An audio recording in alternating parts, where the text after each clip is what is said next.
Ni sostien gaztien Zaraban ikon ez amagosturtekin da, hori praktika hori urrugorako, eta ni banekien segiten zuazen, eta batzar bat egin nuen Zorrontzan, eta hor zertu zen, eta bueno, idea zan hori, propaganda armada. Gauza zan, herri txiki bet hartu, kabra hortan zan oso segurola. Lehenengo aukeratu zuen, toki bat berak ondo ezagutzen zuena. Bueno, danak urte askotan mendian ibilia ziren, koba asko ezagutzen zituen. Eta hortaz, azkarra ziren.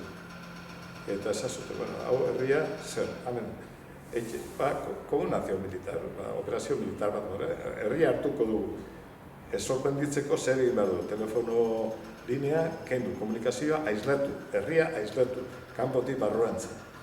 Eta, karo, handik urtetako kamino bat zegoen, Durungo erantza ez, da, kaminoa bostu. Karo, ze gertatu zen, joan ziren pintauta, eta gerra armakin, eta uniformekin, eta ikurriñakin, eta orduan, jentie, Elizara doazen momentuen, hori sartu ziren herria kopatu zuten.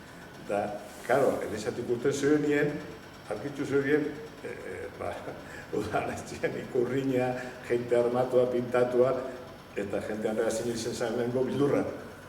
Bildurra, danak ez zita, danak etxe barrura.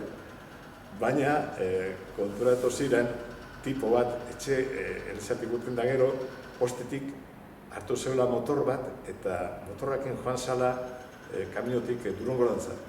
Eta esotzien antzak aldatuz, bat amatea zen hori alkati doa, abizetan joango da. Da, egizaile kontu zeko alzu iretoko dita. Bai, joan ditzen, urru ez da joango.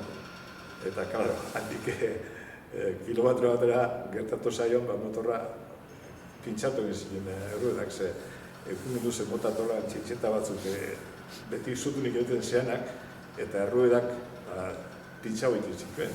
Hori zan, beste barra de protección, guarazo gile bastatu zen Land Roverrakin, angel dituko ziren dara pintxauta. Eta oneri alkateri gertatu zen, eta gero joan zan, oinez joan dira, ze, klaro, orduen baserretan ez zegoen telefono hori. Orduen, telefono aria ebakita zegolez, horrela, egin zan ekintza, tranquil, diskursoak egin, eta gero, joan ziren mendirantzan, gero mendirik batzuk montagarantza, eta Zorrontzarantza, eta mendiz mendi. Horrela ditzen zan. Baina hori izaten ziren propaganda armada. Ondo kalkulatu. Bueno, hori zan taktika, hori zan. Ere zan taktika terrorista bat. Terrorismoa da, esate duten, ez dut esaten maldizio modu da. Terrorismo izan da taktika bat erabilia anarkistakin en el siglo XIX, XX, XIX batez ere, ze erentzako zan erregia hil eta beste erregiak hartuko du kontuen da reformak egingo ditu. Ez zan horrela izaten beti. Baina terrorismo konzeptua horti dator. Anarkistan borrokatik eta jente asko izan hor. Eta guk ez genduen horrelako zelik ikusten. Klaro genduen, guri inderrakin ez ginduela bihurtuko. Ejertzito espainola eta garro zebile ez ginduela bihurtuko.